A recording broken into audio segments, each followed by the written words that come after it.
محمد الشناوي لازم يقعد. محمد الشناوي بيغلط بقاله كذا ماتش وبيسبب فريقه في الخسارة. محمد الشناوي كفاية عليه كده. محمد الشناوي لازم بقى يريح وندور على البديل. كلام كتير بيدور في السوشيال ميديا هرد عليه. الاهلي محتاج مهاجم. كولر مش مقتنع بولا فرود في النادي الاهلي. الاهلي لازم مهاجم في اسرع وقت. هنرد برضه على الكلام ده. نيجي بقى للنقطة بتاعت محمد الشناوي.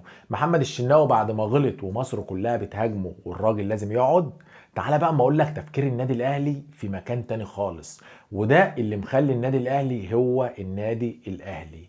النادي الاهلي بعد الخطأ بتاع محمد الشناوي والاخطاء المتكررة ما ينفعش يقعد محمد الشناوي بعدها على طول.